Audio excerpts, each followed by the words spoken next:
सँगै प्रार्थना गर्नेछौँ।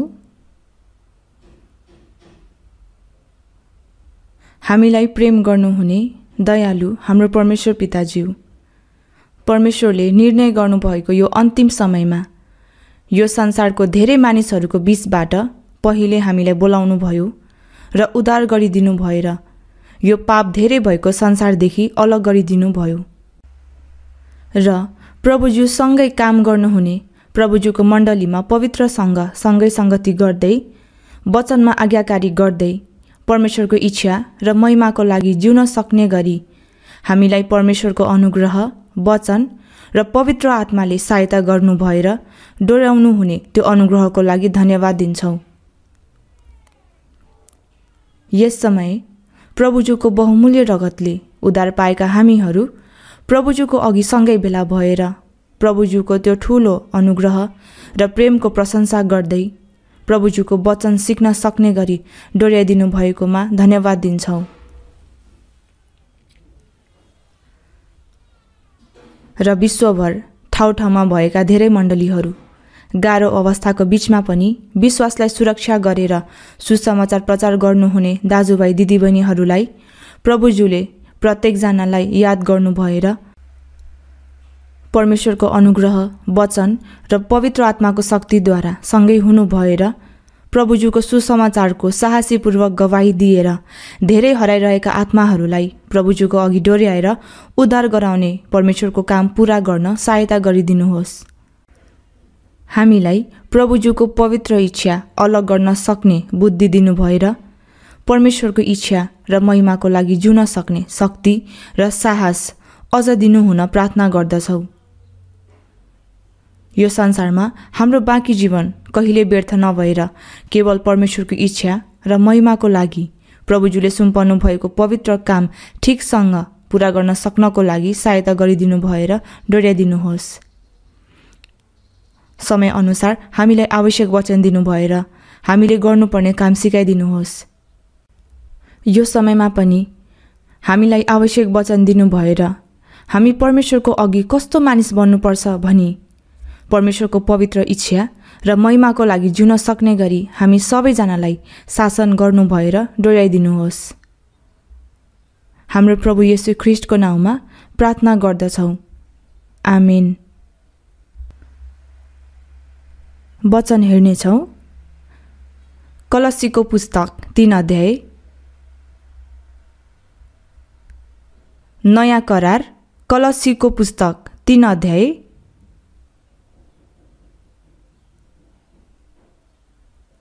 कलस्सीको पुस्तक 3 अध्यायको 15 पद।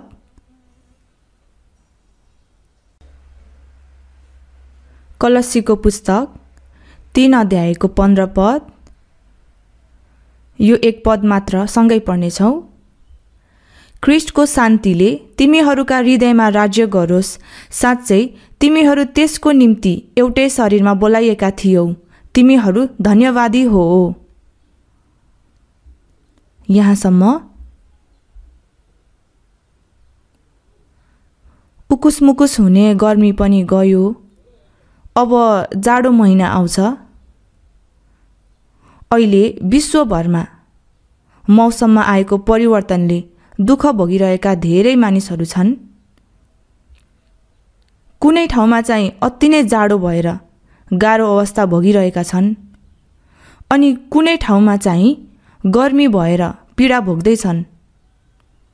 अनि पानी नपरेकोले खडेरी लागेर जनावरहरू दुःख भोगिरहेका छन् र अन्नहरूको अभावले गाह्रो अवस्था भोगिरहेको छ भने कुनै ठाउँमा चाहिँ पानी धेरै परेर बाढी आएर घर भत्काएर लाने त्यस्ता कामहरू धेरै भइरहेको छ।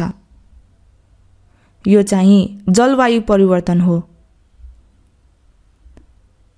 त्यस्तो कुरा विश्वभरमा जलवायु परिवर्तनको समस्यालाई समाधान गर्नको लागि UN अथवा हरेक देशहरूले प्रयास गरे तापनि यो समस्या समाधान हुन सक्दैन जस्तो लाग्छ। यो कुरा पनि परमेश्वरले अन्तिमको समयमा सारा संसारमा दिनुभएको विपत्ति होइन भन्ने विचार हुन्छ। येशूज्यूले भयङ्कर भूकम्पहरू हुनेछन्, विभिन्न ठाउँहरूमा अनिकाल र महामारी हुनेछन् भनेर भन्नुभएको वचन जस्तै ग्रीष्म ऋतु बितेर शरद ऋतु बितेपछि जाडो मौसम आएको जस्तै अनुग्रहको युग सकिएर सङ्कष्टको युग आउनेछ। अन्तिममा प्रभुजू आउनुहुने दिन हाम्रो अघि नजिक आइरहेको कुरा अकाट्य सत्य हो अनि हामी परमेश्वरले निर्णय गर्नुभएको इतिहासको अन्तिम युगमा जिरहेको कुरा निश्चित हो जस्तो लाग्छ। बाइबलको वचनद्वारा हेर्यो भने येशूज्यूले अन्तिम दिनको चिन्हको बारेमा बताउनु हुँदै तिमीहरूले जब यी घटनाहरू भइरहेका देख्छौ तब ऊ नजिक छ, ढोकामा नै छ भन्ने जान भन्नुभयो। प्रभुजू आउनुभन्दा अघि चिन्हहरू हुनेछन् भनेर भन्नुभएको छ। हामी कहिलेकाहीँ सुन्ने गर्छौँ प्रेरितहरूको युगमा पनि प्रभुजू तुरुन्तै आउनुहुन्छ जस्तै भनेको थियो, तर अझै पनि आउनुभएको छैन। त्यसैले अहिले पनि प्रभुजू तुरुन्तै आउनुहुन्छ जस्तै छ, तर कसरी थाहा हुन्छ उहाँ कहिले आउनुहुन्छ भनेर यसरी भन्ने गर्छन्। प्रेरितहरू हुनुभएको समयको बारेमा मात्र भनेको होइन, तर अन्तिम समयमा हुने घटनाको बारेमा पनि भविष्यवाणी गरेको कारणले अन्तिमको समयमा प्रभुजू आउनुहुने दिन अति नै नजिक भएको कुरा, प्रभुजू अहिले नै नआउनु भए तापनि प्रभुजू आउनुहुने दिन नजिक छ भन्ने कुरा थाहा पाउनुपर्छ। प्रभुजू छिट्टै आउनु भएन भने आफू छिट्टै प्रभुजूको अघि जान सक्ने पनि भएको कारणले जहिले पनि हामी प्रभुजूलाई भेट्न सक्छौँ भनेर तयारी गर्ने कुरा स्वाभाविक हो भनेर विचार गर्छु। तर हाम्रो युगमा स्पष्ट रूपमा प्रभुजू आउनुहुन्छ कि आउनुहुन्न भन्ने कुरा होइन। सबै चिन्हहरू, प्राकृतिक रूपको चिन्ह, राजनीतिक रूपको चिन्ह, सैनिक रूपको चिन्ह, नैतिक रूपको चिन्ह, सबै कुराहरूमा अब यो मानव इतिहास धेरै समयसम्म जाँदैन भन्ने कुरा हामीले वास्तविक रूपमा महसुस गर्न सक्ने गरी झन गाह्रो समय आउँदैछ भन्ने कुरा निश्चित हो। धेरै मानिसहरू ज्ञानको विकास भएर, सभ्यताको विकास भएर, कलाको विकास भएर, सुविधाजनक भएर एआईको युगमा रमाइलो कुराहरू हुन्छ भनेर आश गरेका छन्। तर मानिसहरूले आश गरेको जस्तै राम्रो दिन आउने छैन, तर डरलाग्दो दिन आउनेछ। तर हामी चाहिँ त्यस्तो सबै कुराहरूको बीचबाट पनि प्रभुजू फेरि आउनु हुँदा हामीले प्रभुजूलाई भेट्ने र प्रभुजूको महिमामा प्रवेश गर्न सक्ने कुरा विचार गर्दै अन्तिम समयको चिन्हहरूलाई स्वीकार गर्दै प्रभुजू आउनुहुने दिनको प्रतीक्षा गर्न सक्छौँ।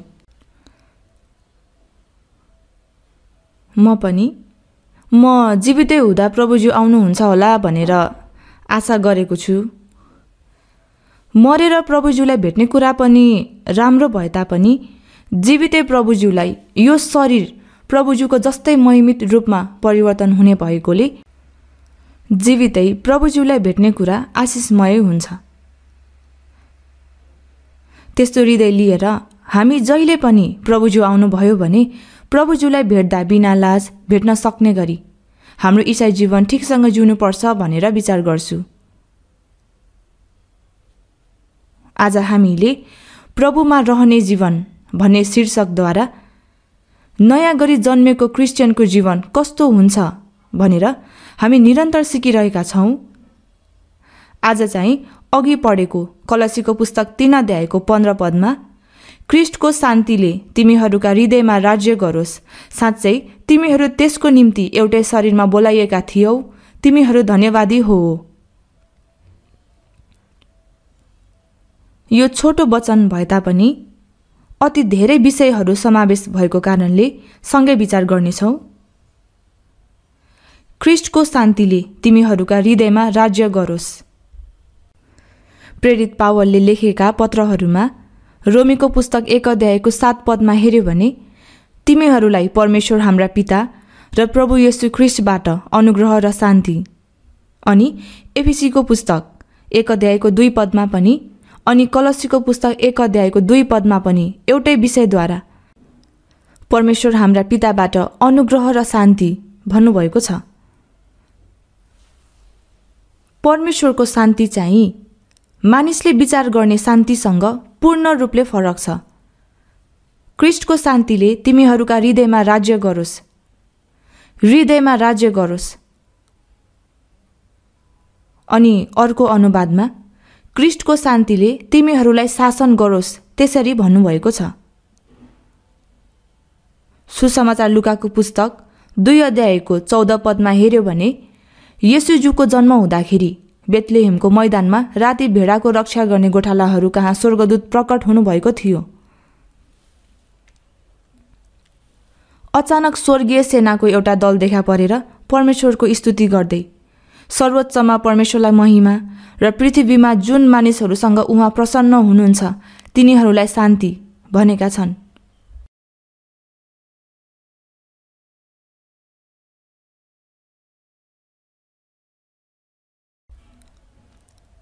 येशूज्यू आउनु भएर सर्वोच्चमा परमेश्वरलाई महिमा भएर कृपा पाएर उद्धार पाएका मानिसहरूलाई शान्ति, परमेश्वरको शान्ति होस् भनेर भन्नुभएको हो। अनि येशूज्यूले सारा संसारको पाप क्षमा गर्नको लागि क्रुसमा मर्नु भएर 3 दिनमा पुनरुत्थान हुनुभएको प्रभुज्यू चेलाहरू कहाँ प्रकट हुनुभएको छ नि।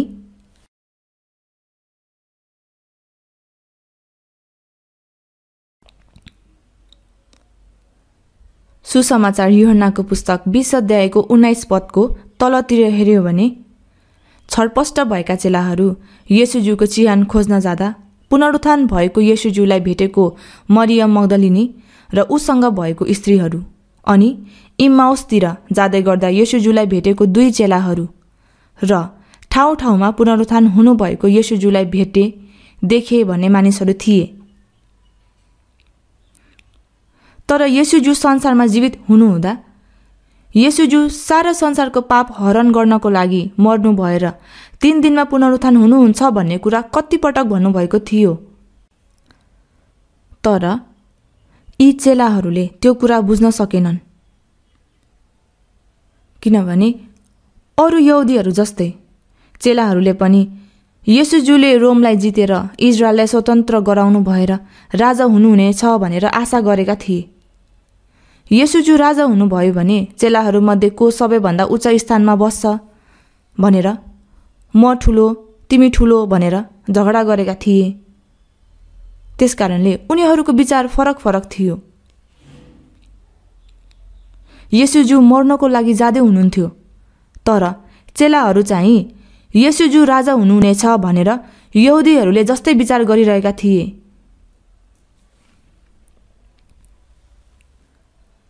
येशूज्यू असहाय रूपमा समातिनु भएर पिलातसबाट मृत्युदण्ड पाएर क्रुस बोकेर लगिनु भएको हुनाले चेलाहरू धेरै निराश भएर छरपष्ट भए।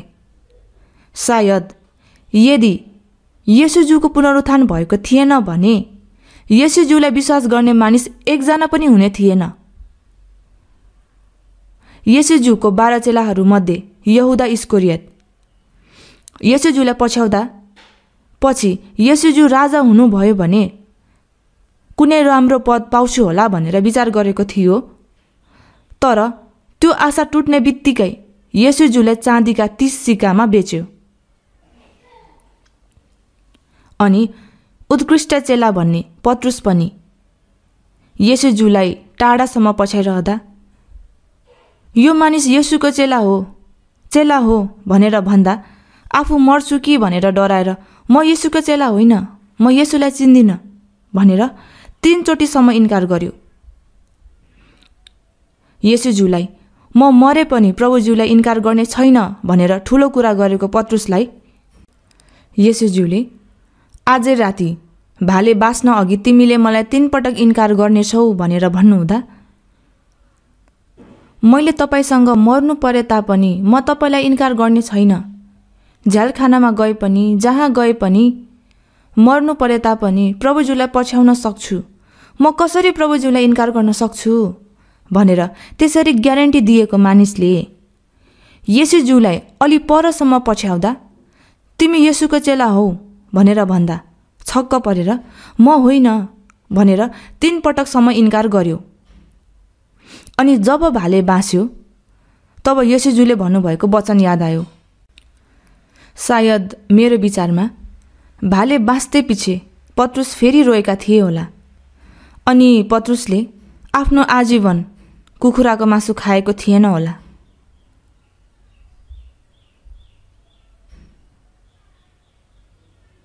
जे भए पनि येशूज्यूको पुनरुत्थान भएको थिएन भने येशूज्यूलाई विश्वास गर्ने मानिस एकजना पनि हुने थिएन। तर येशूज्यू सारा संसारको पापको लागि क्रुसमा मर्नु भए तापनि येशूज्यू नै सारा संसारको पाप उठाइलग्नु भएको मुक्तिदाता ख्रीष्ट हुनुहुन्छ भन्ने कुराको प्रमाण चाहिँ येशूज्यूको पुनरुत्थान हो।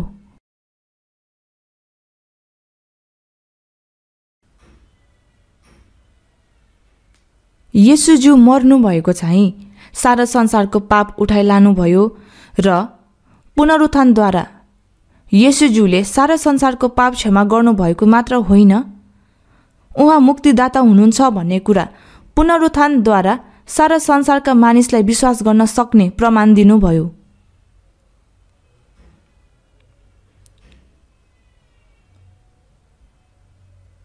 पुनरुत्थान हुनुभएको येशूज्यू 40 दिनसम्म देखा पर्नुभयो। देखा पनि पर्न सक्ने र अलप हुन पनि सक्ने त्यस्तो आत्मिक शरीर थियो। त्यसैले छरपष्ट भएका चेला निरन्तर भेला भएका थिए।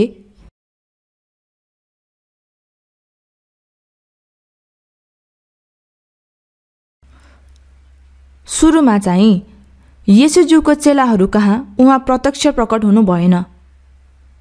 कतिजना मानिसहरू कहाँ मात्र प्रकट हुनुभएको कारणले येशूज्यू पुनरुत्थान हुनुभएको कुरा उनीहरूले सुन्न त सुने, तर चेलाहरूमा आधा विश्वास र आधा शङ्का थियो।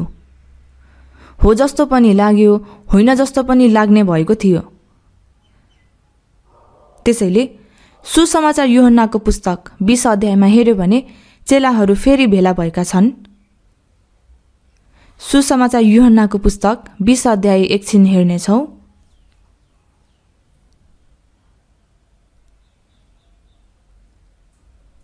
सुसमाचार यूहन्नाको पुस्तक 20 अध्यायको 19 पददेखि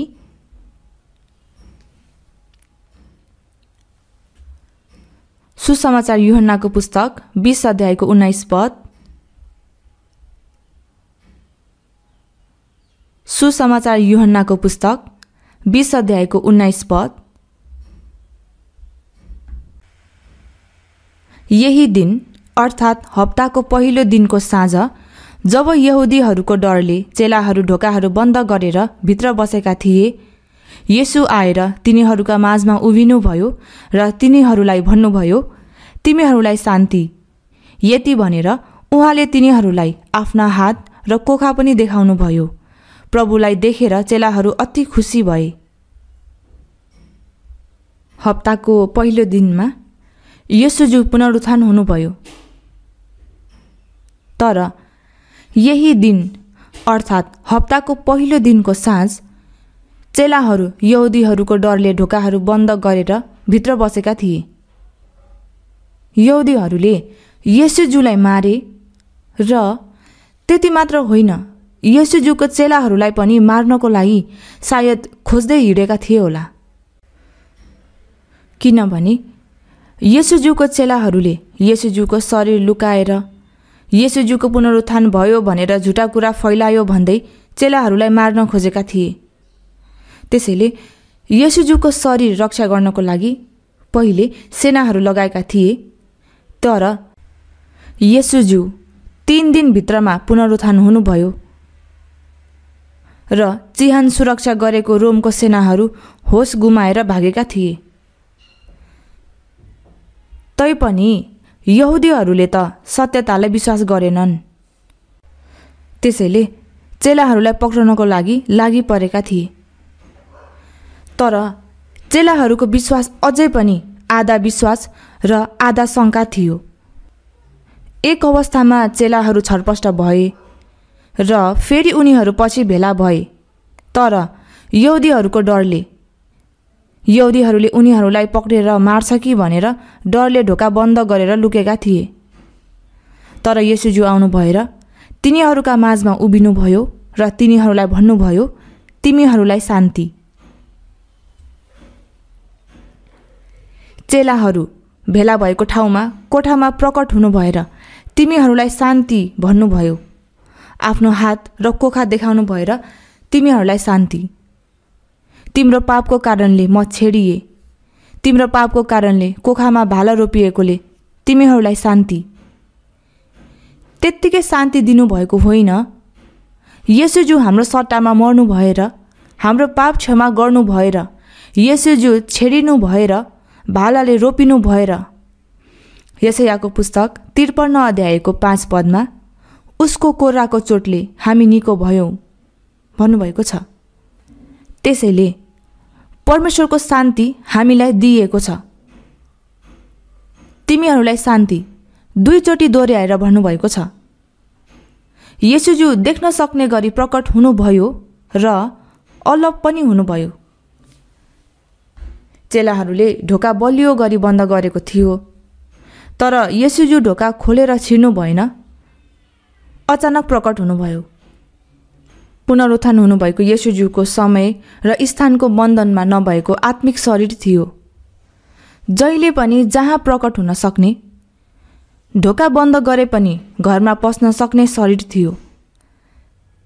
त्यसैले सुरुमा चेलाहरू येशूज्यूलाई देखेर प्रेत सम्झेका थिए भनेर सुसमाचार लुकाको पुस्तक 24 अध्यायमा तिनीहरू तर्से र डरले आतिए र हामीले त प्रेत देखिरहेछौ भन्ने सम्झे भनेका छन्। येशूज्यूले आफ्नो हात र पाउ तिनीहरूलाई देखाउनु हुँदै भन्नुभयो, किनकि प्रेतको त मासु र हाड हुँदैन, तर तिमीहरू देख्छौ मेरा त छन्। रगत मात्र सबै बगेको हो, मासु र हाड त्यत्तिकै छ। अनि त्यसपछि येशूज्यूले, के तिमीहरूसित यहाँ केही खानेकुरा छ भनेर भन्नुहुँदा चेलाहरूले उनीहरूले पकाएको माछाको एक टुक्रा दिए अनि उहाँले तिनीहरूकै सामुन्ने खानुभयो। यदि येशूज्यू प्रेत जस्तै हुनुहुन्थ्यो भने येशूज्यूले खानुभएको कुरा तलसम्म गएको स्पष्टसँग देखिन्थ्यो होला। किन येशूज्यूले माछाको एक टुक्रा खानुभयो भने अरू अर्थ भए तापनि पुनरुत्थान हुनुभएको येशूज्यूको शरीर नै हो भन्ने कुरा प्रमाण दिनको लागि हो। अनि सुसमाचार यूहन्नाको पुस्तक 21 अध्यायमा पनि हेर्यो भने पुनरुत्थान हुनुभएको येशूज्यूले समुद्रको छेउमा चेलाहरूलाई फेरि भेट्नु भएन र त्यसपछि जाल डुङ्गाको दाहिनेपट्टि हान भन्नुभएको थियो। तब उनीहरूले त्यसै गरे र 153वटा ठुला ठुला माछा पर्यो। त्यसपछि उनीहरू किनारमा उत्रेपछि हेर्दा येशूज्यूले चेलाहरूको लागि कोइलाको भुङ्ग्रोमा माछा र रोटी राखिदिनु भएको थियो अनि आएर खाओ भन्नुभयो। पुनरुत्थान हुनुभएको येशूज्यू चेलाहरू कहाँ प्रकट हुनुभयो अनि येशूज्यूले भन्नुभए अनुसार माछा पक्रेको कुरा चाहिँ पछि येशूज्यूले भन्नुभए अनुसार तिमीहरूलाई मानिसहरूका मछुवा तुल्याउनेछु। पत्रुस, यूहन्ना र याकुब उनी मछुवाहरूलाई भन्नुभए अनुसारै धेरै आत्माहरूलाई उद्धार गर्ने कुरा वास्तविक चमत्कारहरूद्वारा देखाइदिनु भएको थियो र साथसाथै येशूज्यूले तयार गर्नुभएको बिहानको खाना हो। कोइला छ, रोटी छ र माछा छ।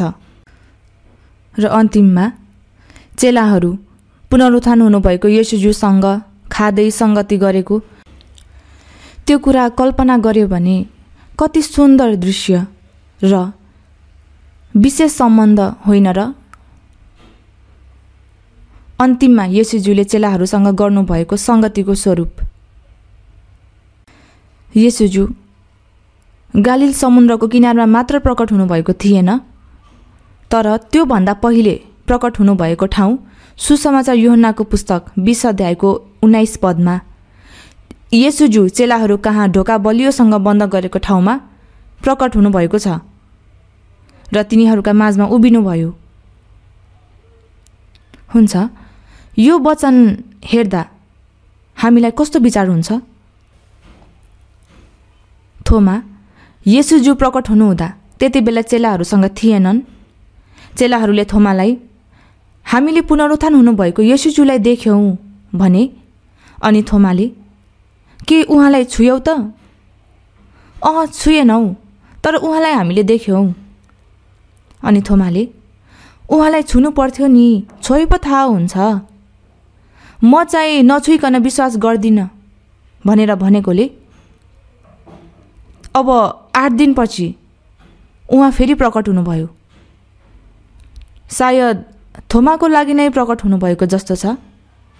उहाँ प्रकट हुनुभयो र विशेष गरी थोमालाई भन्नुभयो, तिम्रो औँला यहाँ राख, मेरो हातहरू हेर, तिम्रो हात बढाएर मेरो कोखामा हाल, शङ्का नगर तर विश्वासी हौ। त्यसैले थोमाले, माफ गर्नुहोस्, तैपनि छुन्छु भनेर छुएको थियो होला। र त्यसपछि उनले भने, मेरा प्रभु र मेरा परमेश्वर। तब येशूज्यूले, तिमीले मलाई देखेको कारणले म माथि विश्वास गरेका हौ। धन्य हुन् तिनीहरू जसले मलाई देखेका छैनन् र पनि विश्वास गर्छन्। हामीले येशूज्यूले देखेको कारणले विश्वास गरेका होइनौँ, तर नदेखे तापनि विश्वास गरेका छौँ। कसरी भने, वचनको माध्यमबाट। बाइबलमा कति धेरै हामीले विश्वास गर्न सक्ने प्रमाणहरू दिनुभएको छ, देखाइदिनु भएको छ। प्रेरितको पुस्तक 17 अध्यायमा हेर्यो भने येशूज्यू मृतकबाट जीवित हुनु भएर उहाँले सबै मानिसहरूलाई यसको प्रमाण दिनुभएको छ भन्नुभएको छ।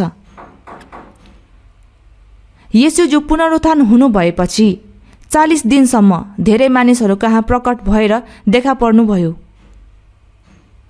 पहिलो कोरिन्थीको पुस्तक 15 अध्यायमा हेर्यो भने उहाँ एकै समयमा 500 भन्दा बढी भाइहरू कहाँ एकसाथ देखा पर्नुभयो भन्नुभएको छ। यहुदीहरूले चाहिँ अझै पनि येशूलाई विश्वास गर्ने मानिसहरूले पुनरुत्थान नभएको येशूलाई पुनरुत्थान भयो भनेर झुटा कुरा विश्वास गरिरहेका छन् भनेर भन्छन् रे। यहुदीहरूले पुरानो करारको यहोवा परमेश्वरलाई मात्र विश्वास गर्छन्, तर नयाँ करारको येशूज्यूलाई विश्वास गर्दैनन्। नयाँ करारलाई उनीहरूले झुटो शिक्षाको पुस्तक हो भनेर भन्छन्। अझै पनि क्रुसमा मर्नुभएको येशूज्यूलाई ख्रीष्टको रूपमा विश्वास गर्दैनन्। उनीहरूले चाहिँ राजा भएर आउनुहुने येशूज्यूको मात्र प्रतीक्षा गर्छन्। येशूज्यू राजाहरूको राजा भएर आउनुभन्दा अघि झुटो ख्रीष्ट देखा पर्छ। सायद त्यति बेला चाहिँ यहुदीहरूले राजा भएर आउनुहुने र उनीहरूले प्रतीक्षा गरिरहेको ख्रीष्ट हो भनेर झुटा ख्रीष्टलाई पहिले भेट्नेछन्। हुन्छ, हामीले चाहिँ येशूज्यूलाई नदेखे पनि वचनद्वारा विश्वास गर्छौँ। धन्य हुन् तिनीहरू जसले मलाई देखेका छैनन् र पनि विश्वास गर्छन्। हामीले येशूज्यूलाई नदेखे तापनि अहिले पुनरुत्थान हुनुभएको येशूज्यू कहाँ हुनुहुन्छ? चाहे ढोका बन्द गरेको होस् या नगरेको होस्। अहिले मण्डली भवनको ढोका बन्द गरेको छ। येशूज्यूले त्यो ढोका खोलेर आउनु पर्दैन। येशूज्यू अहिले कहाँ हुनुहुन्छ? अहिले हाम्रो बीचमा हुनुहुन्छ। अहिले पनि तिनीहरूका माझमा उभिनुभयो र तिनीहरूलाई भन्नुभयो, उहाँ कहाँ हुनुहुन्छ? हाम्रो माझमा हुनुहुन्छ।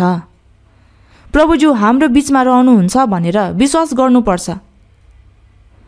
हामीलाई उद्धार गर्नुभएको प्रभुज्यू, हामीलाई अनन्त जीवन र अनन्तको आशा दिनुभएको प्रभुज्यू यो संसारमा जिउने अवधिमा पनि हामीसँग सँगै रहनुहुन्छ भनेर सुसमाचार मत्तीको पुस्तक 28 अध्यायको 20 पदमा म युगको अन्त्यसम्म सधैँ तिमीहरूका साथमा छु भनेर भन्नुभएको प्रभुज्यू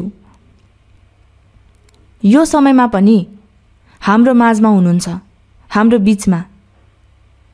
हाम्रो जीवनको प्रभु हुनु भएर, हाम्रो माझमा हुनु भएर तिमीहरूलाई शान्ति भन्नुहुन्छ। प्रभुज्यूले हामीलाई दिनुभएको शान्ति चाहिँ उद्धार पाएको क्रिस्चियनहरूलाई मात्र दिनुभएको शान्ति हो। तिमीहरूलाई शान्ति भन्ने वचन बाइबलमा धेरै छ। त्यसैले प्रेरित पावलले पनि पत्र पठाउनु हुँदा हाम्रो परमेश्वर पिताले तिमीहरूलाई शान्ति दिनुहुनेछ, तिमीहरूलाई शान्ति भन्नुभएको छ। सुसमाचार यूहन्नाको पुस्तक 14 अध्यायको 27 पदमा हेर्यो भने येशूज्यूको वचनमा शान्ति म तिमीहरूसँग छोडिराख्छु, म आफ्नो शान्ति तिमीहरूलाई दिन्छु, संसारले दिए जस्तो म तिमीहरूलाई दिदिनँ, तिमीहरूको हृदय व्याकुल नहोस् र भयभीत नहोस् भन्नुभयो। शान्ति म तिमीहरूसँग छोडिराख्छु, प्रभुज्यूको शान्ति दिनुभएको छ। संसारले दिए जस्तो म तिमीहरूलाई दिदिनँ। संसारले दिने शान्ति चाहिँ भौतिक सम्पत्ति, शारीरिक कुराद्वारा अनि आँखाले देखिने त्यस्तो कुराहरूद्वारा मानिसहरूले शान्ति पाउन चाहन्छन्। त्यो शान्ति चाहिँ एकछिनपछि हराएर जान्छ। त्यसकारणले येशूज्यूले संसारले दिए जस्तो म तिमीहरूलाई दिदिनँ भनेर भन्नुभएको हो। सुसमाचार यूहन्नाको पुस्तक 4 अध्यायको 14 पदमा तर जसले मैले दिने पानी पिउँछ त्यो कहिले तिर्खाउने छैन, जुन पानी म त्यसलाई दिनेछु त्यो त्यसमा अनन्त जीवनको निम्ति उम्रिरहने पानीको मूल बन्नेछ भन्नुभयो। जसले मैले दिने पानी पिउँछ त्यो कहिले तिर्खाउने छैन। प्रभुज्यूले दिनुहुने पानी जसले पिउँछ त्यो त्यसदेखि जीवनको पानी बग्नेछ भन्नुभयो। त्यो जस्तै यो संसारको शान्ति चाहिँ एकछिनपछि हराएर जान्छ। हो नि, एकछिन शान्ति हुन्छ तर एकैछिनमा हराएर जान्छ र त्यसपछि दुःख, असन्तुष्टि र डरमा जिउनुपर्छ। तर प्रभुज्यूले दिनुहुने शान्ति पाएको मानिस चाहिँ जस्तो वातावरण भए पनि त्यो शान्ति कहिल्यै हराउँदैन। त्यसैले यहाँ कलसीको पुस्तकमा पनि भन्नुभयो, ख्रीष्टको शान्तिले तिमीहरूका हृदयमा राज्य गरोस्। हाम्रो जीवनमा ख्रीष्टको शान्तिले हाम्रो जीवनलाई पूर्ण रूपमा ख्रीष्टको शान्तिले तिमीहरूको हृदयमा राज्य गरोस्। प्रभुज्यूले दिनुभएको शान्ति हराउनु हुँदैन। साँच्चै तिमीहरू त्यसको निम्ति एउटै शरीरमा बोलाइएका थियौ। प्रभुज्यू क्रुसमा मर्नु भएर पुनरुत्थान हुनुभएको कुराको सबैभन्दा महत्त्वपूर्ण उद्देश्यहरूमध्ये एउटा चाहिँ हामीलाई परमेश्वरको शान्ति दिनको लागि हो। यशायाको पुस्तक 48 अध्यायको 22 पदमा हेर्यो भने दुष्टहरूलाई शान्ति हुँदैन भन्नुभएको छ। दुष्टलाई शान्ति हुँदैन। क्षणिक खुसी र आनन्द हुन सक्छ कि थाहा छैन, तैपनि साँचो शान्ति चाहिँ हुँदैन। प्रभुज्यूले हामीलाई आफ्नो शान्ति दिनुभएको छ, अनन्तको शान्ति दिनुभएको छ। त्यो चाहिँ परमेश्वरको राज्यमा जाने एउटा सङ्केत हो। भजनमा पनि प्रभुज्यूको शान्ति मेरो हृदयमा छ, अनन्तको परमेश्वरको राज्य झन् नजिक छ, त्यस्तो विषय भजनमा छ। हाम्रो हृदयको शान्ति चाहिँ स्वर्गमा जान सक्ने एउटा सङ्केत अथवा चिन्ह जस्तै हो। हृदयको शान्ति चाहिँ हृदयमा पुरा हुने स्वर्ग हो। परमेश्वरको शान्ति स्वर्गदेखि आउँछ। परमेश्वरले दिनुहुने शान्ति हाम्रो हृदयमा पुरा भएको छ। त्यो शान्तिले हाम्रो हृदयमा निरन्तर अनि मण्डलीभित्र पनि परमेश्वरको शान्ति सधैँ बस्न सकोस् भनेर र शान्तिले राज्य गर्न सकोस् भनेर त्यसरी गर्नुपर्छ भन्ने विचार गर्छु। त्यसैले सुसमाचार यूहन्नाको पुस्तक 1 अध्यायको 14 पदमा हेर्यो भने वचन देहधारी हुनुभयो र अनुग्रह र सत्यताले पूर्ण भई हाम्रा बीचमा बास गर्नुभयो। येशूज्यूको बारेमा सिकाएको हो। सुसमाचार यूहन्ना 1 अध्यायको 1 पदमा आदिमा वचन हुनुहुन्थ्यो, वचन परमेश्वरसँग हुनुहुन्थ्यो अनि वचन परमेश्वर हुनुहुन्थ्यो। परमेश्वरलाई वचन भनेर भन्नुभएको छ किनभने परमेश्वर हाम्रो आँखाले देखिनुहुन्न, तर यहाँ वचनद्वारा प्रकट हुनुहुन्छ। बाइबलले हामीलाई वचनद्वारा परमेश्वर कस्तो अस्तित्व हुनुहुन्छ भनेर प्रकट गर्दछ। हाम्रो आँखाले देख्न नसक्ने परमेश्वर शरीरमा प्रकट हुनुभएको व्यक्ति येशूज्यू हुनुहुन्छ। परमेश्वरलाई कसैले कहिले देखेको छैन। पिताको साथमा हुनुहुने एकमात्र पुत्रले उहाँलाई प्रकट गर्नुभएको छ। त्यसैले येशूज्यूले जसले मलाई देखेको छ त्यसले पितालाई देखेको छ भन्नुभयो। वचन देहधारी हुनुभयो अनि हाम्रो बीचमा बास गर्नुभयो। वचन हुनुभएको परमेश्वर शरीर धारण गरेर आउनुभयो। हामीले उहाँको महिमा देख्यौं, जुन महिमा पिताबाट आउनुभएको एकमात्र पुत्रको जस्तो थियो। परमेश्वर मानिसको रूपमा प्रकट हुनुभयो र येशूज्यूलाई हेर्दा अनुग्रह र सत्यताले पूर्ण भई हाम्रो बीचमा बास गर्नुभयो। उद्धार पायो भने प्रभुज्यू हामीभित्र बास गर्नुहुन्छ र अनुग्रह र सत्यता हामीभित्र पूर्ण हुने गरी गरिदिनुहुन्छ। पवित्र आत्माद्वारा परमेश्वरको अनुग्रह र अनुग्रहभित्र परमेश्वरको प्रेम र परमेश्वरले हामीलाई दिनुभएको उद्धार र सबै परमेश्वरले दिनुहुने उपहार छैन र? अनुग्रह र सत्यताले पूर्ण भएको ठाउँमा परमेश्वरको शान्ति सधैँ त्यहाँ रहन्छ। रोमीको पुस्तक 15 अध्याय एकछिन हेर्नेछौँ। रोमीको पुस्तक 15 अध्यायको 33 पद। रोमीको पुस्तक 15 अध्यायको 33 पद। रोमीको पुस्तक 15 अध्यायको 33 पद सँगै पढौँ। शान्तिका परमेश्वर तिमीहरू सबैसँग रहून्, आमेन। यहाँ लामो कुरा बताउनु भएपछि शान्तिका परमेश्वर भन्नुभयो। हामीलाई अनुग्रह र सत्यताले अनन्त जीवन र आशा दिनुभएको परमेश्वरको शान्ति हाम्रो बीचमा सधैँ रहनुहुन्छ। रोमीको पुस्तक 16 अध्यायको 20 पद पनि एकछिन हेर्नेछौँ। रोमीको पुस्तक 16 अध्यायको 20 पद।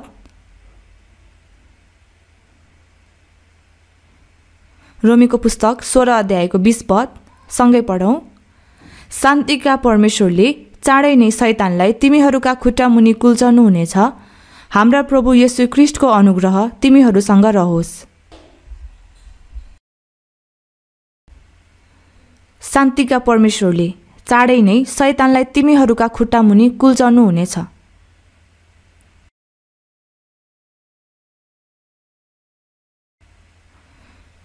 प्रभुज्यू अब फेरि आउनु हुँदा शैतानलाई आफ्नो खुट्टा राख्ने मुढा जस्तै बनाउनुहुन्छ। भन्न खोजेको शैतानलाई कुल्चाउनुहुन्छ। हाम्रो प्रभु येशू ख्रीष्टको अनुग्रह तिमीहरूसँग रहोस्। त्यसैले शान्तिको परमेश्वर, शान्ति भनेर निरन्तर दोहोऱ्याएर आएको छ। त्यसैले परमेश्वरको शान्ति, परमेश्वरको अनुग्रह र आशिष हामीसँग सँगै रहनुहुन्छ भनेर भन्नुभएको छ। यशायाको पुस्तक 26 अध्यायको 3 पदमा हेर्यो भने, गएको समयमा पनि सिकेका थियौँ नि, जसको मन तपाईमा अडिएको छ त्यसलाई तपाईले पूरा शान्तिमा राख्नुहुन्छ, किनभने त्यसले तपाईमाथि भरोसा राख्छ। यो वचन हजुरहरूलाई थाहा छ नि? कण्ठ गर्नुभएको छ? यो वचन बाइबलमा कहाँ छ? यशायाको पुस्तक 26 अध्यायको 3 पदमा छ। जसको मन तपाईमा अडिएको छ भनेको चाहिँ आफ्नो नजर परमेश्वरतिर स्थिर गराएको मानिस हो, सधैँ प्रभुज्यूलाई हेर्ने। हिब्रूको पुस्तक 12 अध्यायमा पनि हाम्रा विश्वास सुरु गर्नुहुने र पूरा गर्नुहुने येशूलाई हेरौँ भन्नुभएको छ। हामी चाहिँ हाम्रो नजर घरिघरि अरू ठाउँमा लगाउँछौँ। येशूज्यू पानीमा हिँड्नु हुँदा पत्रुसले, प्रभु तपाईँ हुनुहुन्छ? अनि उहाँले भन्नुभयो, साहस गर, म नै हुँ, नडराऊ। तब पत्रुसले, हे प्रभु तपाईँ नै हुनुहुन्छ भने मलाई तपाईँ कहाँ पानीमाथि आउने आज्ञा दिनुहोस्। तब प्रभुज्यूले आऊ भनेर भन्नुहुँदा बतास जोडले चलिरहेको थियो, तर पत्रुस चाहिँ साँच्चै साहसी थिए। प्रभुज्यूले आऊ भनेर भन्नुहुँदा डुङ्गादेखि निस्केर समुद्रमाथि हिँडेको थियो। सुरुमा चाहिँ हिँड्यो, तर हिँड्दै गर्दा त्यो उनलाई सपना जस्तै लागेर समुद्रलाई हेरेपछि उनी डुब्न लागेका थिए। प्रभुज्यूले निरन्तर हेरेको थियो भने डुब्ने थिएन। प्रभुज्यूले आऊ भनेर भन्नुभएकोले किन प्रभुजुलाई हेरिरहँदा पछि अरू ठाउँतिर हेरेको? जसको मन तपाईमा अडिएको छ भनेको आफ्नो नजर प्रभुजुमा ध्यान केन्द्रित गरेको हो। सधैँ प्रभुजुलाई हेरेर जाने हो, जस्तो अवस्था भए पनि। जसको मन तपाईमा अडिएको छ त्यसलाई तपाईले पूरा शान्तिमा राख्नुहुन्छ। यो साँच्चै महत्त्वपूर्ण वचन हो। त्यसैले हामीले परमेश्वरको शान्ति निरन्तर हाम्रो हृदयमा सुरक्षा गरेर त्यो कुरामा रमाउँदै जिउनुपर्छ। त्यसैले हाम्रो जीवनमा परमेश्वरको शान्तिले हाम्रो हृदय र जीवन राज्य गर्न सक्ने गरी गर्नुपर्छ। परमेश्वरदेखि हृदय टाढा हुँदा शान्ति टुट्छ। उद्धार हराउने होइन, तर उद्धार पाएको मानिसलाई दिनुहुने शान्ति टुट्छ। त्यसैले परमेश्वरको शान्ति हाम्रो हृदयमा राज्य गर्न सक्ने गरी, हाम्रो जीवनलाई राज्य गर्न सक्ने गरी त्यसरी गर्नु आवश्यक छ। यो संसारको मानिसहरूलाई थाहा नभएको शान्ति हामीलाई दिनुभएको छ। त्यसैले तिमीहरू धन्यवादी हो भन्नुभएको हो। एफिसीको पुस्तक एकछिन हेर्नेछौँ।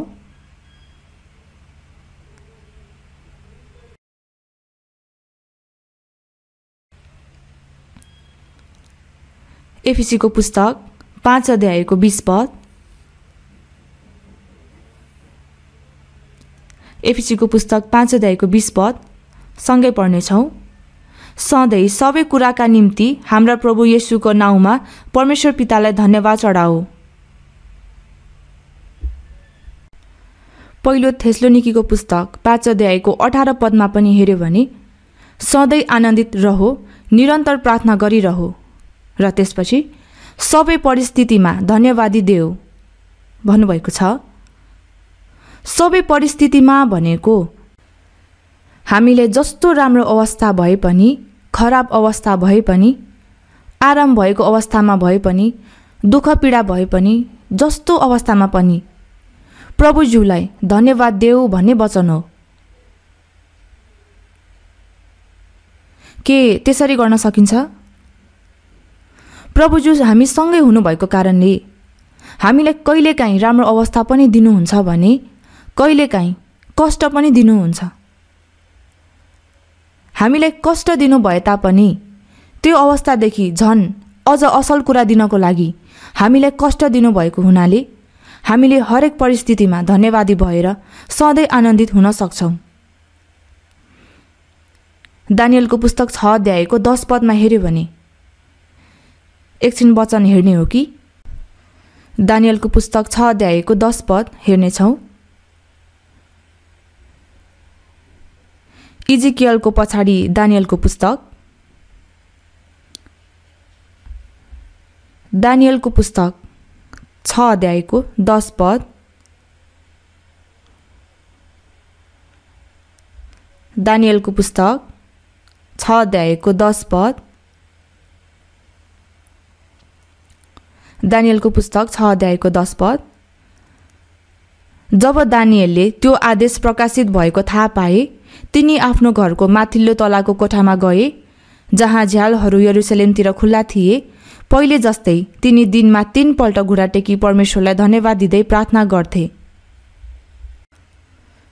यो वचनको अगाडितिर पढ्यो भने यहुदीहरू बेबिलोनमा कैदीको रूपमा लगिँदा दानियल पनि सानो उमेरमै कैदीको रूपमा लगिएका थिए। तर परमेश्वरले दानियललाई अनुग्रह दिनुभयो र धेरै बुद्धि दिनुभयो। त्यसैले मादी र फारेसीको युगमा मादीको राजा दाउदले 120 जना प्रान्तका बडा हाकिमहरू सम्पूर्ण राज्यमा शासन गर्नलाई नियुक्त गरेका थिए। त्यो 120 जना प्रान्तका बडा हाकिमहरूमध्ये दानियल अध्यक्ष भए अनि छानिएको 3 जना अध्यक्षमध्ये दानियल चाहिँ सबैभन्दा विशेष थिए। त्यसैले दानियलको पुस्तक 6 अध्यायको 3 पदमा हेर्यो भने अब दानियलले असाधारण गुणहरूद्वारा आफैलाई ती अध्यक्षहरू र प्रान्तका बडा हाकिमहरूका बीचमा यस्तो फरक देखाए कि राजाले तिनलाई सम्पूर्ण राज्यको शासक नियुक्त गर्ने योजना गरे। तब अध्यक्षहरू र प्रान्तका बडा हाकिमहरूले दानियलको विरुद्ध अभियोग लगाउनको निम्ति सरकारी काम कारबाहीहरूमा तिनको दोष खोज्न लागे, तर त्यसो गर्न उनीहरू असमर्थ भए। उनीहरूले तिनमा कुनै भ्रष्टाचार भेटाउन सकेनन्, किनभने तिनी विश्वासयोग्य थिए र तिनी न त भ्रष्ट न लापरवाही नै थिए।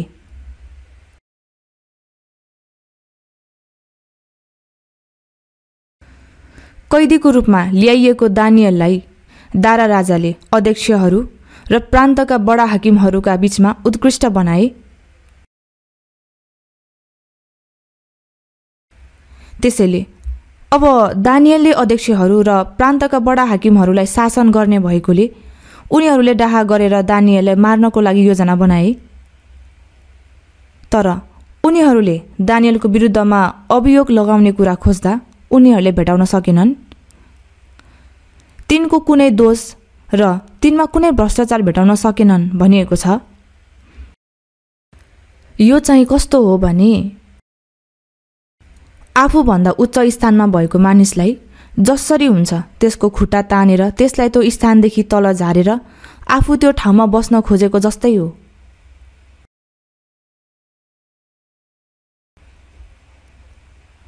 दानिएलले चाहिँ सबै काम अति सिद्ध रूपमा एकदमै राम्रोसँग गरेकोले तिनमा कुनै भ्रष्टाचार भेटाउन सकेनन् भनिएको छ। अनि उनीहरूले एउटा योजना बनाए। दानिएल चाहिँ कैदीको जीवन जिउँदै परमेश्वरलाई निरन्तर आदर गरेर यरुसलेमतिर झ्यालहरू खोलेर दिनमा 3 पटक घुँडा टेकेर अन्तस्करणदेखि प्रार्थना गर्ने गर्थे। तब तिनीहरूले राजालाई भने, हे महाराजा, आगामी 30 दिनसम्म हजुर बाहेक कुनै देवता वा मानिसलाई प्रार्थना गर्ने वा पुज्ने मानिस छ भने त्यस्ता व्यक्तिलाई सिंहको खोरमा फालिदिनुपर्छ। सिंहको खोरमा हाल्यो भने सिंहले तुरुन्तै त्यसलाई मार्छ नि। सिंहको खाना हुन्छ भन्ने कुरा हो।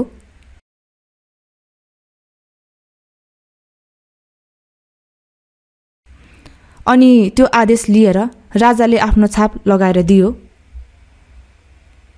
तर त्यो कुरा थाहा पाएर पनि दानिएलले उनीहरूसँग नडराइकन दिनमा 3 पटक यरुसलेमतिर झ्यालहरू खोलेर परमेश्वरलाई प्रार्थना गरेर धन्यवाद दिए भनिएको छ। नडराइकन कुनै चिन्ता महसुस नगरी परमेश्वरलाई निरन्तर प्रार्थना गरेर परमेश्वरलाई धन्यवाद दिएका थिए। जस्तो अवस्था भए पनि परमेश्वर सँगै रहनुहुन्छ भन्ने कुरा विश्वास गरेको कारणले धन्यवादी हुन सकेका थिए। त्यसैले दानिएलले प्रार्थना गरिरहेको बेला उनलाई भेटाएर र त्यसपछि पक्रेर राजा कहाँ लगे। राजाले चाहिँ एकचोटि आदेश निकालेपछि त्यो खारेज हुन सक्दैन थियो। त्यसैले राजाले बाध्य भएर दानिएललाई पक्रेर सिंहको खोरमा फ्याँकिदियो। तर राजाले दानिएललाई धेरै नै प्रेम गरेको कारणले अनि आफूले आदेश दिएको कुरामा पछुतो लागे तापनि के गर्ने, देशको कानुन भएकोले दानिएललाई सिंहले मार्यो भन्ने विचार गरेकोले धेरै उकुसमुकुस भएको थियो। खाना पनि खाएनन् र रातभरि सुतेनन्। त्यसपछि राजा सबेरै उठेर सिंहको खोर अगाडि गएर, ए दानिएल, जीवित परमेश्वरका सेवक, के तिमीले निरन्तर सेवा गरेका तिम्रा परमेश्वरले तिमीलाई सिंहहरूबाट बचाउनु भएको छ? दानिएलले उत्तर दिए, हजुर हो, परमेश्वरले आफ्ना स्वर्गदूत पठाउनु भयो र उहाँले सिंहहरूका मुख थुनिदिनुभयो। सिंह चाहिँ अगाडि झुकिरहेको थियो, कुकुरको बच्चाले जस्तै गरिरहेको थियो। त्यसैले दानिएललाई सिंहको खोरदेखि निकालेर दानिएललाई आरोप लगाउने मानिसहरूलाई, तिनीहरू र तिनीहरूका श्रीमती र नानीहरू समेत सबैलाई समातेर सिंहको खोरमा फ्याँकिदियो र फ्याँक्न साथ सिंहहरूले उनीहरूमाथि झम्टेर उनीहरूको हड्डीहरू समेत कर्याक कुरुक पारेर खाए भनिएको छ। यहाँदेखि हामीले विचार गर्नुपर्ने कुरा चाहिँ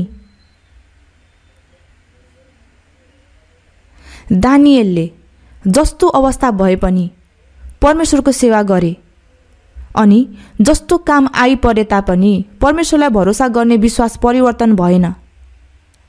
दानिएल डराएनन्, परमेश्वरलाई प्रार्थना गरेर धन्यवादी भए भनिएको छ।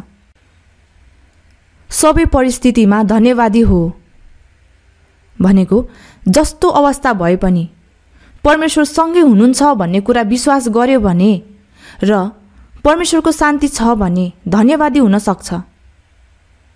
परमेश्वरको शान्ति र धन्यवादी हृदय जोडिएको छ। प्रेरितको पुस्तक 16 अध्यायमा हेर्यो भने पावल प्रेरित र सिलास फिलिपीमा प्रचार गरिरहँदा पक्राउ परेर उनीहरूको वस्त्र च्यातेर छडी लगाएका थिए र उनीहरूलाई झ्यालखानको भित्री भागमा खुट्टामा ठिगुरो ठोकेर हलिन नसक्ने गरिरहेको थियो। तर आधा रातमा के भयो?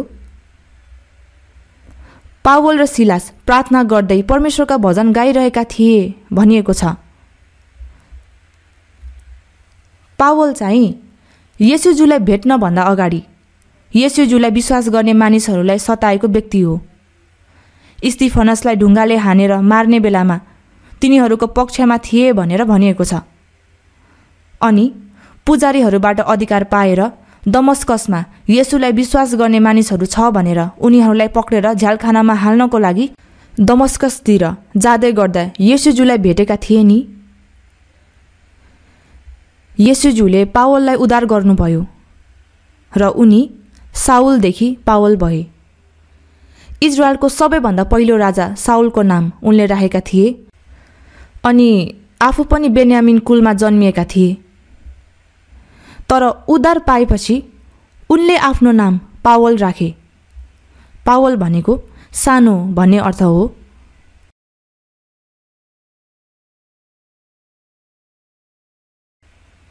त्यति बेलादेखि येशूज्यूले पावललाई अन्य जातिको प्रेरित बनाउनु भयो र अन्य जातिहरूलाई सुसमाचार प्रचार गरेर पावलले बाइबलको नयाँ करारको पुस्तक 14वटा लेखेका छन्।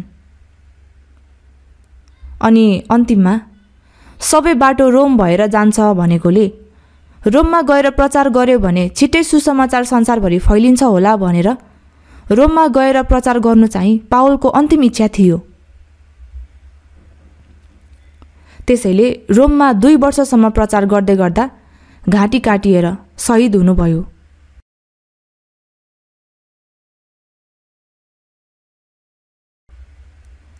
म रोममा जाँदाखेरि प्रेरित पावल थुनिनु भएको झ्यालखाना देखेको थिएँ। त्यो झ्यालखान अझै पनि छ। शिर गिलेटिनमा राखेर अर्थात् शिर काट्ने ठाउँमा राखेर पावलको शिर काटेका थिए र पावलको शिर अलिक परसम्म गुडेर गएको थियो भनेर भन्ने गर्छन्।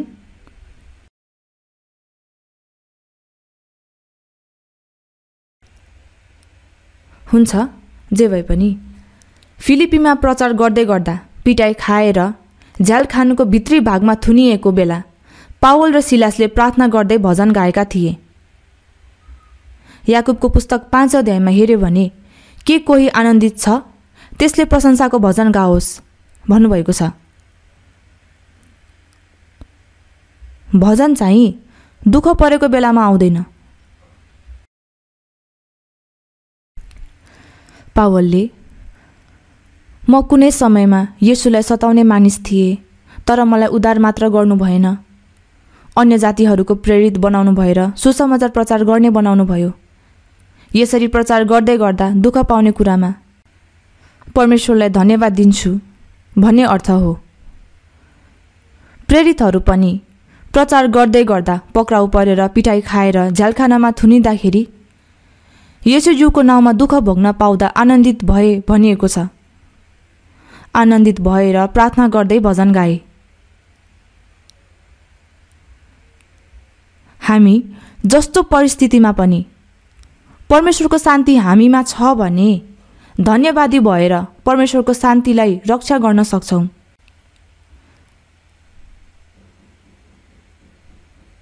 धन्यवादी हृदय छैन भने शान्ति पनि हराएर जान्छ। केही गलत भएर हृदयमा असन्तुष्ट, डर र गनगन हुनु हुँदैन।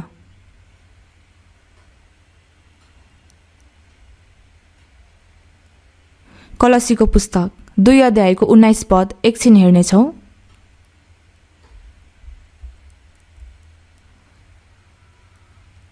कलस्सीको पुस्तक 2 अध्यायको 19 पद,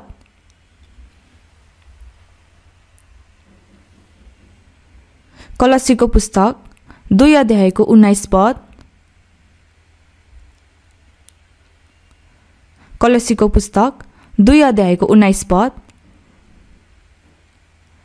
यस्ताहरूले ख्रीष्ट अर्थात् शिरलाई समाति राख्दैनन्, जसबाट पोषण पाई जोर्नी र ग्रन्थीहरूद्वारा एकसाथ गाँसिएर सारा शरीर परमेश्वरले दिनुभएको वृद्धि अनुसार बढ्दै जान्छ।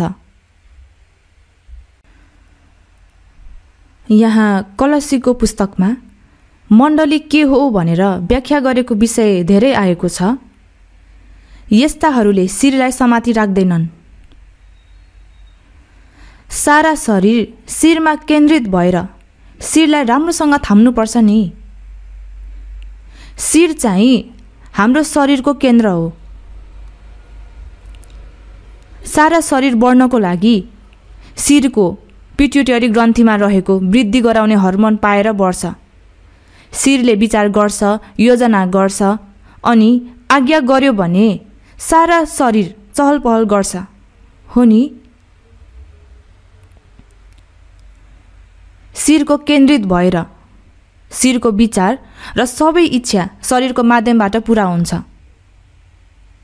त्यो शिर को हो? येशूज्यू हुनुहुन्छ र हामी चाहिँ येशूज्यूको शरीर हौँ।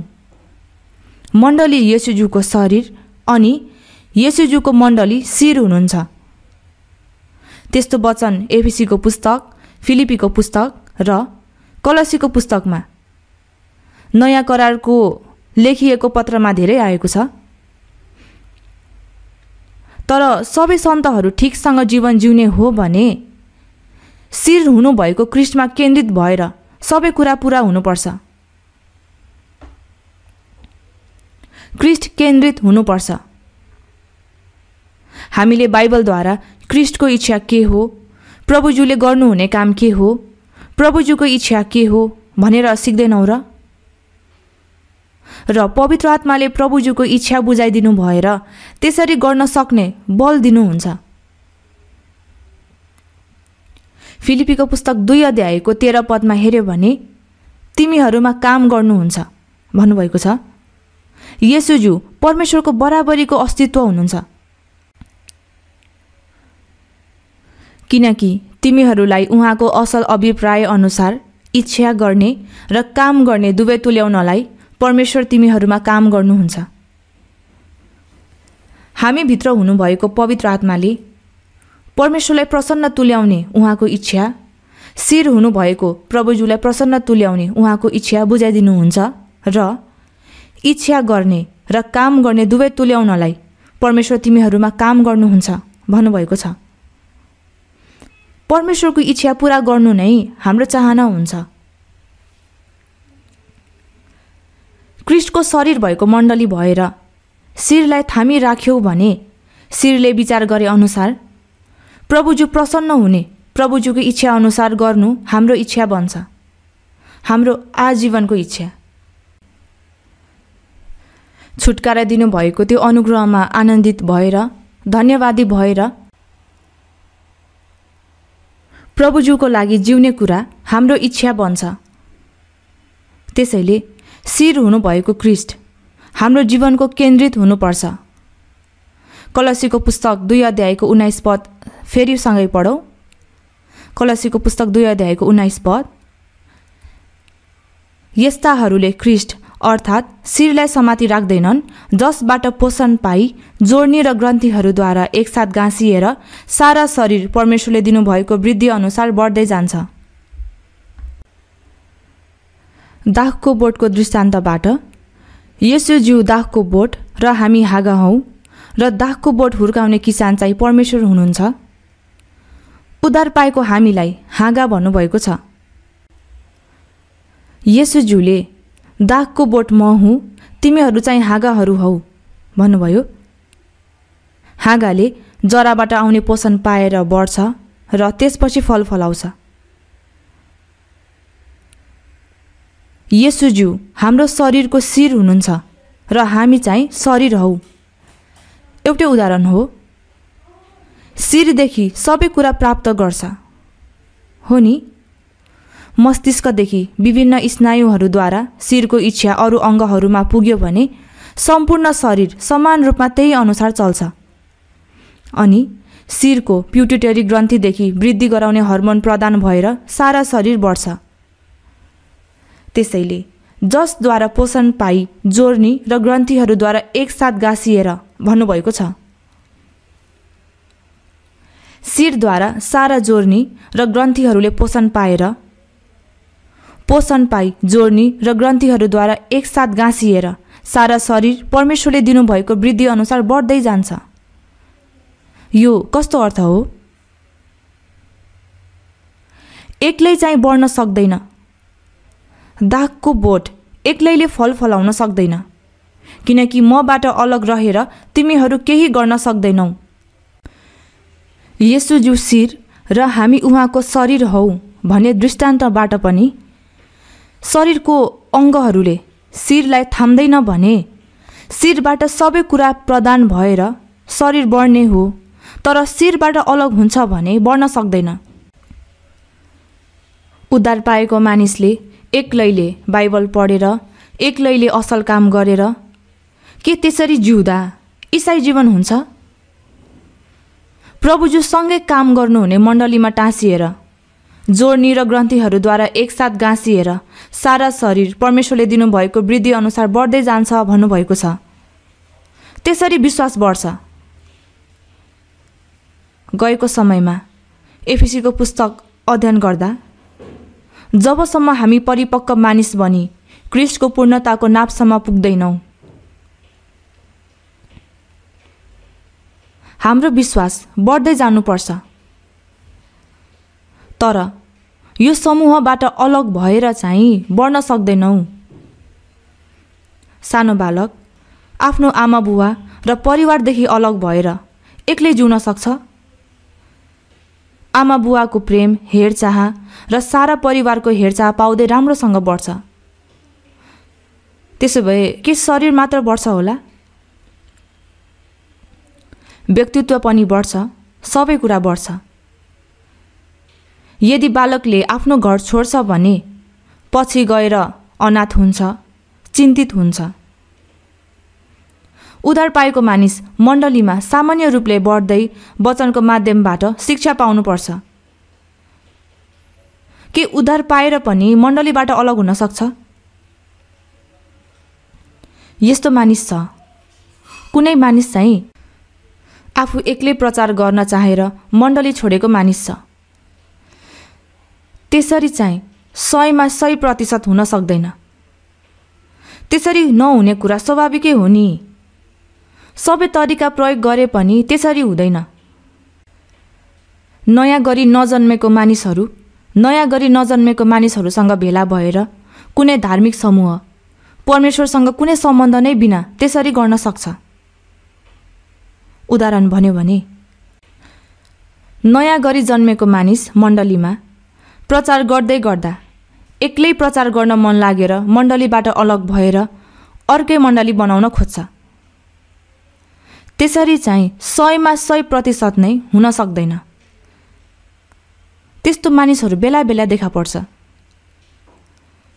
तर त्यसरी एक्लै मण्डली स्थापना गर्नु चाहिँ हुनै सक्दैन।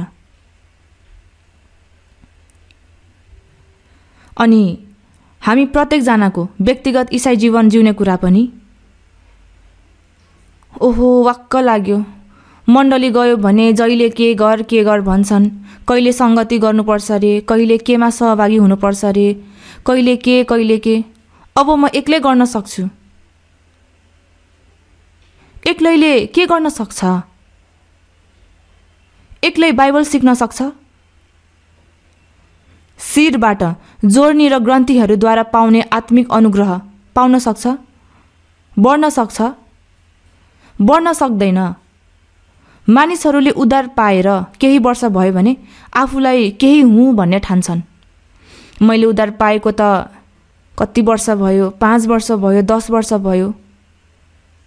त्यो 10 वर्ष होइन, आजीवन भए पनि मण्डलीदेखि अलग भयो भने बढ्न सक्दैन। ग्रन्थि र जोर्नीहरूद्वारा पोषण पाएर शरीर बढ्दछ। हातको औँला शरीरमा टाँसियो भने बढ्छ।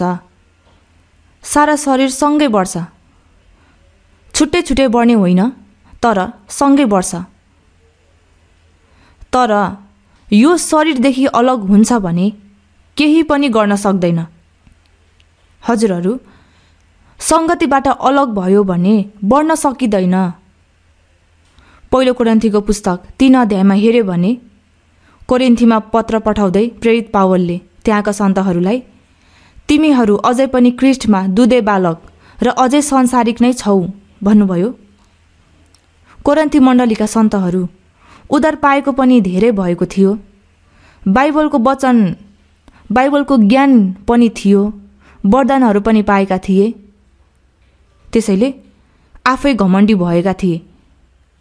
अनि प्रेरित पावलले हेर्दा यस्तो हुँदैन।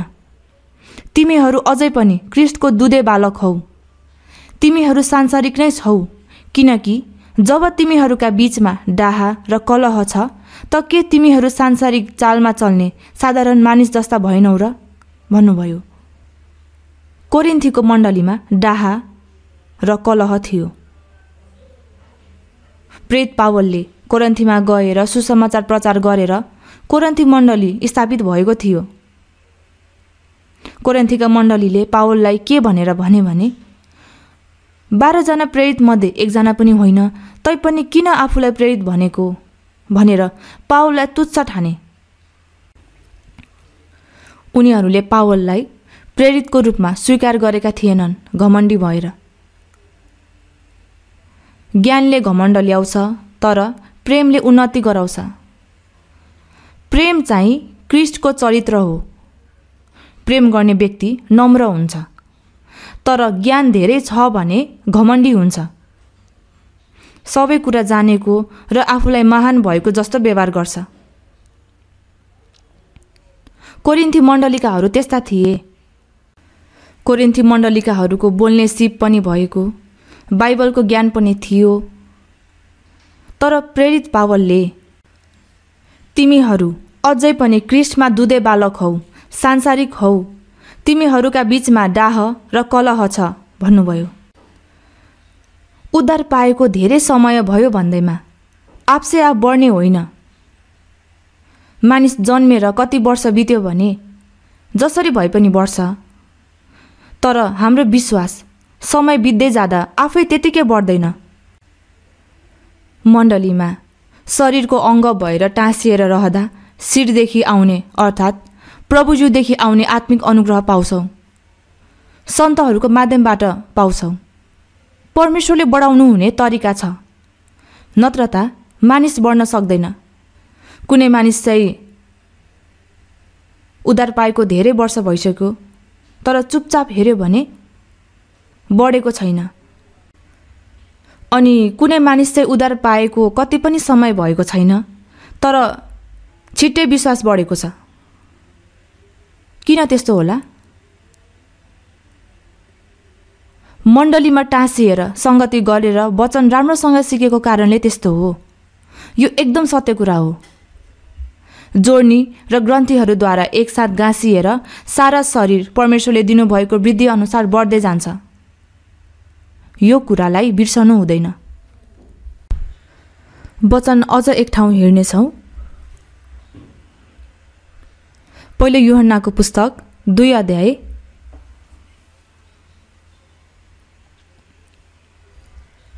पहिलो यूहन्नाको पुस्तक 2 अध्यायको 27 पद हेर्नेछौँ।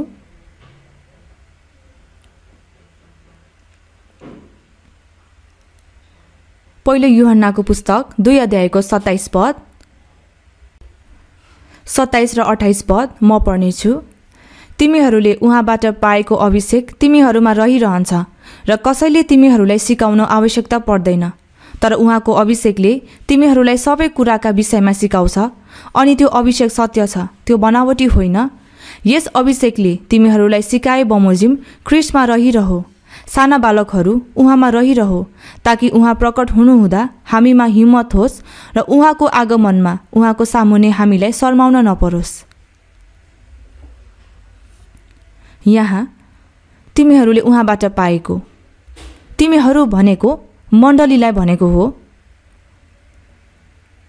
सुसमाचार यूहन्नाको पुस्तक लेखेको उद्देश्य चाहिँ येशूज्यू परमेश्वरको पुत्र हुनुहुन्छ भन्ने कुरा थाहा पाएर येशूज्यूले दिनुभएको अनुग्रह बुझेर अनन्त उद्धार प्राप्त गराउने नै सुसमाचार यूहन्नाको पुस्तक लेखेको उद्देश्य हो।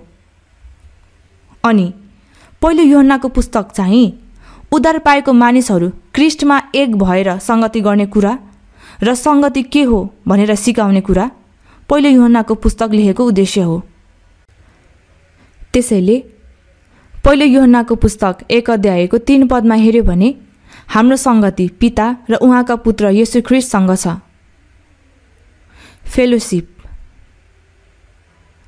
हाम्रो संगति कुनै मानविक संगति होइन, तर हाम्रो संगति पिता र उहाँका पुत्र येशू ख्रीष्टसँग छ।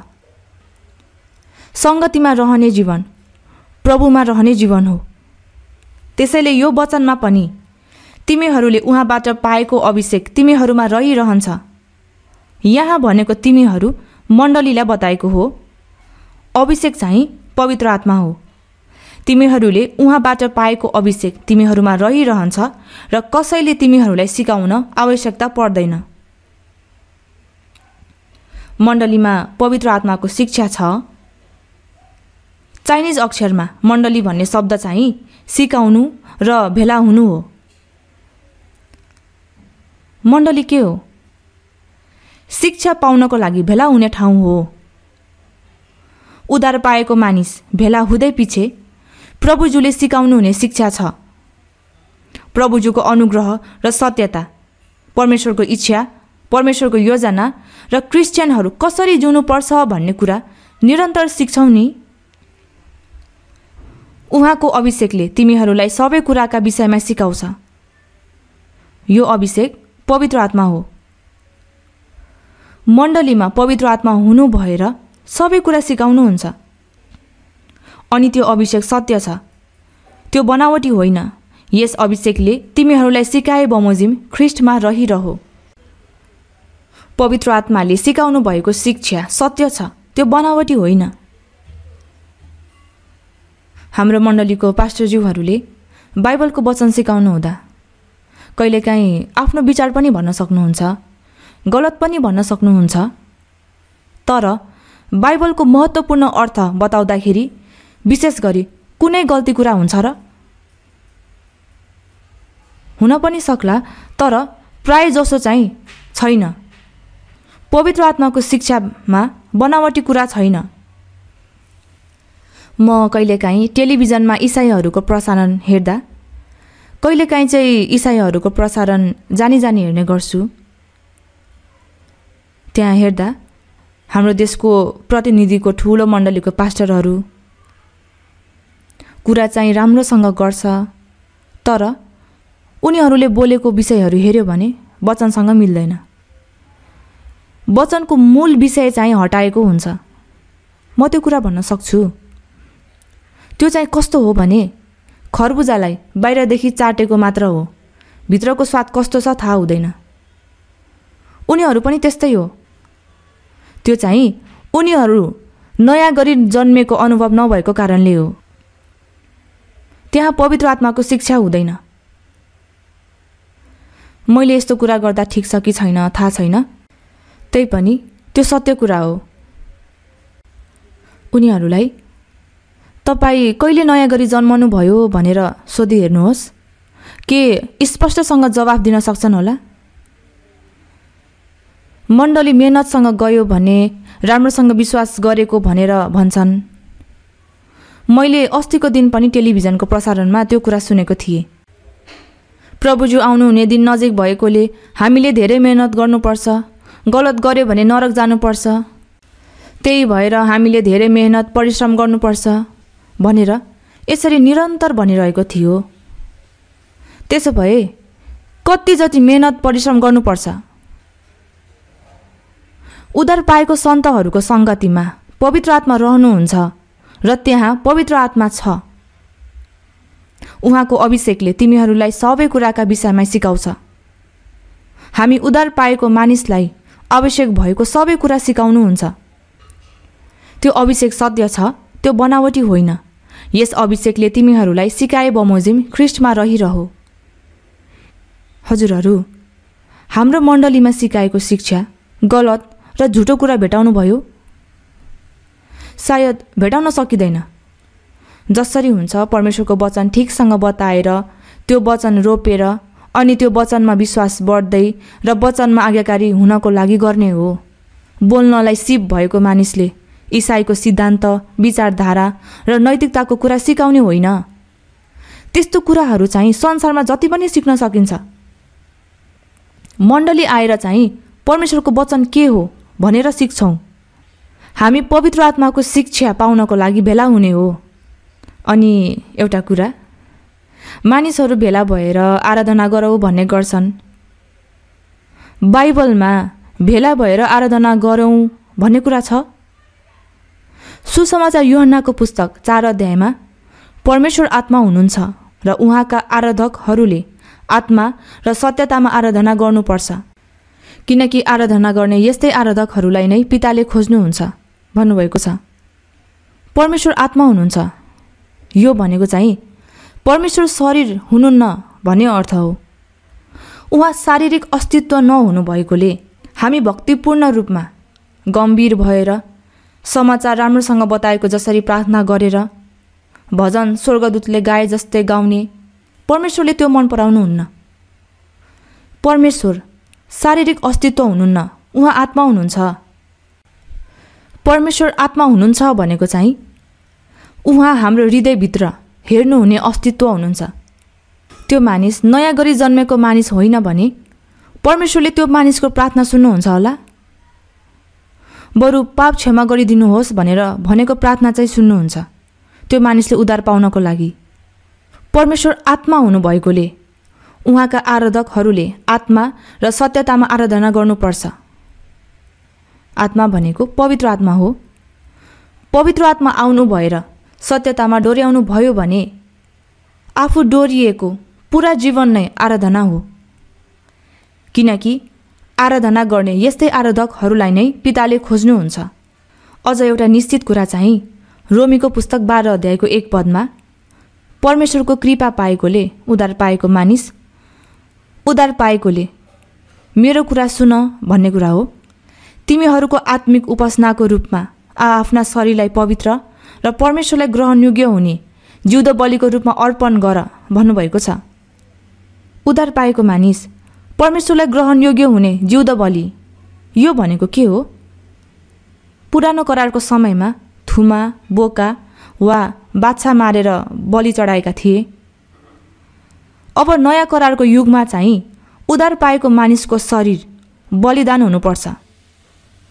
हाम्रो बोली, व्यवहार, हाम्रो सम्पूर्ण जीवन जिउँदो बलि हुनुपर्छ। र रोमीको पुस्तक 12 अध्यायको 2 पदमा हेऱ्यो भने यस संसारको ढाँचामा नचल, यो दुष्ट र व्यभिचारी ढाँचामा नचल, तर आफ्नो मनमा नयाँ भई पूर्ण रूपले परिवर्तित हो र परमेश्वरको असल, ग्रहणयोग्य र सिद्ध इच्छा के हो त्यो तिमीहरूले जाँच्न सक।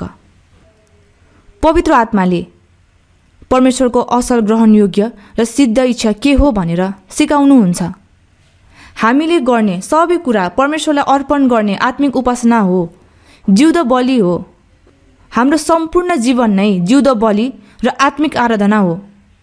हामी यसरी भेला हुँदा आराधना गर्नको लागि भेला हुँदैनौँ। आराधना गर्दैनौँ भन्ने कुरा पनि होइन, तर आराधना गर्नको लागि चाहिँ भेला हुँदैनौँ। बरु आराधना गर्ने तरिका सिक्नको लागि भेला हुन्छौँ।